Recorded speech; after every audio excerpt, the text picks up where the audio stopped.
చెప్పు ఒకసారి మళ్ళీ ఏమన్నా మళ్ళా చెప్పమా పూర్తి డైలాగ్ చెప్పాలా పూర్తి డైలాగ్ చెప్పది ఏంది మళ్ళా చెప్పు కొంచెం మైక్ తీసుకొని చెప్పు బాగా వినపడుతుంది నాకు ఏం జాతరలో మళ్ళీ చెప్పు గంగమ్మ జాతరలో పొట్టేళ్ల తలకాయలు కోసినట్టు రప్ప రప్ప రప్ప రప్ప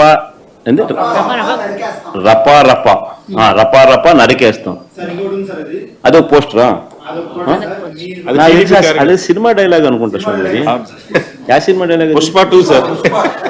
పుష్ప సినిమా డైలాగ్ అది. మరి నువ్వే చెప్తున్నావు స్వామి. అంటే ఇప్పుడు పుష్ప సినిమా డైలాగులు పెట్టినా కూడా తప్పేనా? అసలు డెమోక్రసీలో ఉన్నామా డెమోక్రసీలో లేమా స్వామి మనం? ఇది నాకు అర్థం కాదన్నా.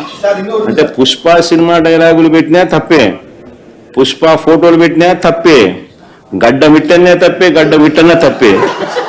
ఏమి స్వామి ఇది? ఏ ప్రపంచంలో ఉన్నాము? ఇదంతా డెమోక్రసీలో ఉన్నామా డెమోక్రసీలో లేమా?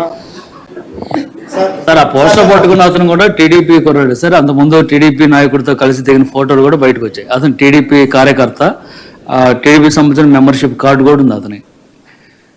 కానీ అతను మీ పార్టీ సంబంధించిన వ్యక్తిగా ఆ మనిషికి టీడీపీతో ఇంత ముందు గతంలో తిరిగిన ఫోటోలు కూడా ఉన్నాయా? మెంబర్షిప్ కూడా ఉంది సార్. మెంబర్షిప్ కూడా ఉంది సార్.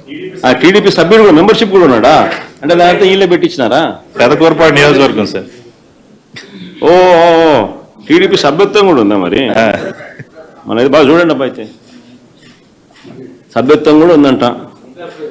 మళ్ళీ ఏదైతే నేను పాపం లేపో మనం అయినా కానీ మాట్లాడాలనుకుందాం, సంతోషపడదాం. సార్ ఇందాక మీరు